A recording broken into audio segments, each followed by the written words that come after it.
चलिए आगे बढ़ते हैं। एक बार फिर बिहार में एनडीए की सरकार बन गई।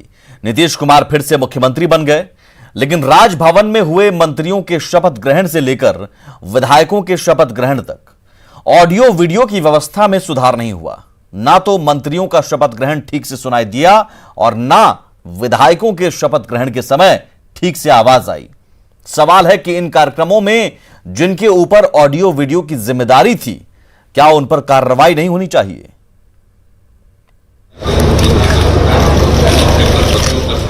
ये तस्वीर सीएम के शपथ ग्रहण की है। मुख्यमंत्री शपथ ले रहे हैं, लेकिन क्या आपको सीएम की शपथ सुनाई दे रही है? फिर से कोशिश कीजिए।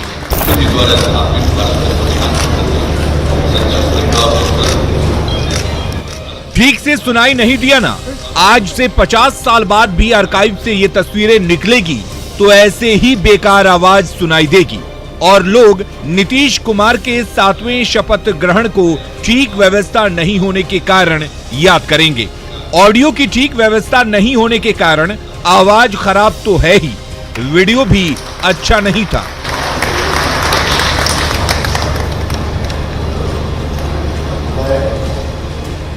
नीतीश कुमार के जिस 7वें शपथ ग्रहण पर पूरी दुनिया की नजर लगी हुई थी, खराब ऑडियो के कारण वहां से कुछ भी सुनाई नहीं दे रहा था।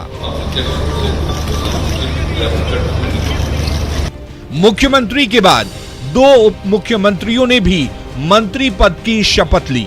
ऐसा करना अपेक्षित हो, मैं प्रत्यक्ष अथवा अप्रत्यक्ष रूप से संसूचित या प्रकट नहीं करूंगा।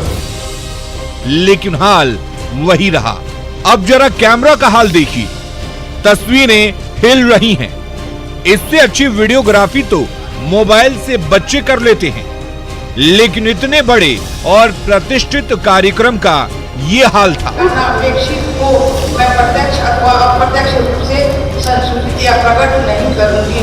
हफ्ते भर बाद जब विधायकों का शपथ ग्रहण हुआ तो भी हालात नहीं बदले। जगह बदल गई लेकिन सूरत नहीं बदली और आज भी वही हाल था।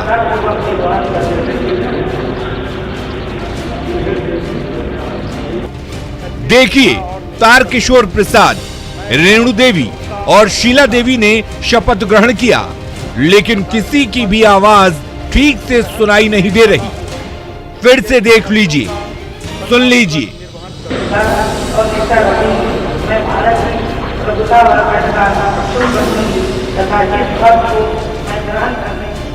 जिन कार्यक्रमों पर पूरे देश की नजर रहती है, जिसको सुनने के लिए पूरे बिहार के लोग कान लगाए हुए रहते हैं, इतने बड़े बड़े कार्यक्रमों के आयोजन की जिम्मेदारी क्या नाकाबिल लोगों के जिम्मे है?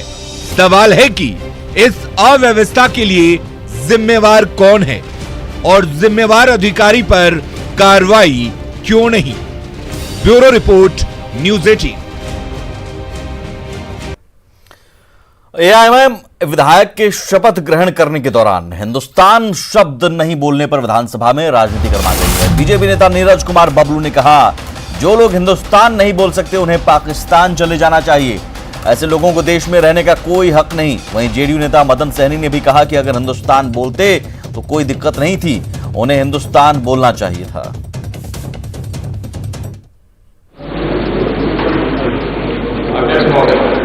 सबसे पहले मैं बात करूँ कि हमें जो पूरी दी गई है उसमें भारत की जगह पर हिंदुस्तान शामिल लिखा गया है। संविधान में भारत के लोग भारत का संविधान, इसलिए मैं भारत की इजाजत तो मैं भारत के नाम से क्या है सचिव महोदय, इसमें क्या है?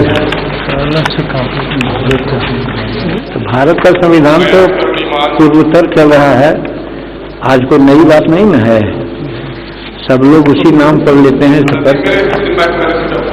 संविधान में भारत के लोग भारत का संविधान पढ़ते रहे हैं और हिंदी में और मैथिली में भारत ही लिखा गया, उर्दू में तो हिंदुस्तान लिख सकता है, इसलिए मैंने भारत के संविधान के बारे में उर्दू। मैं अख्तरुल ईमान जो कानून साज असेंबली का मुंतखब हुआ हूँ, खुदा के नाम से हल्फ लेता हूँ कि मैं कानून के जरिए कायम करदा भारत के आईन के सही अकीदत और खुलूस रखूंगा। मैं भारत की स्वतंत्रता और एक जगह कायम रखूंगा और इस पौधे पर मैं फाइज होने वाला हूँ उसके फराइज जाना ताना नॉर्मल पंजाब। बिल्कुल गलत ऑब्जेक्शन है। जिनको इस देश में रहने वाले जिन व्यक्ति को, जिन जनप्रतिनिधि को हिंदुस्तान शब्द पसंद नहीं है, उनको पाकिस्तान जाना चाहिए। इस देश में रहने का कोई अधिकार नहीं है ऐसे व्यक्ति को। बिल्कुल सदन छोड़कर पाकिस्तान जाना चाहिए, किसी और देश जाना चाहिए जिनको हिंदुस्तान शब्द पसंद नहीं है। ये पूरा गलत नियति है, गलत परंपरा है। सदन के अंदर में थे और उन्होंने कहा कि 5 भाषा में शपथ ग्रहण करने का रखा गया था और उस 5 भाषा में हिंदी, मैथिली, इंग्लिश और संस्कृत और उर्दू, जिसमें सभी जगह भारत लिखा हुआ था और उर्दू में हिंदुस्तान लिखा हुआ था। तो उन्होंने अध्यक्ष जी को कहा और हिंदुस्तान के जगह पर उन्होंने भारत शब्द का इस्तेमाल किया है। लेकिन मुझे लगता है कि अगर हिंदुस्तान भी बोला जाता तो कोई बड़ी बात नहीं थी, बोलना चाहिए था। और होता है कि कभी कभी लोग शपथ ग्रहण में अपने आप को कुछ अलग दिखने के लिए या बोलने के लिए कुछ ऐसा करते हैं, तो उसकी बहुत आवश्यकता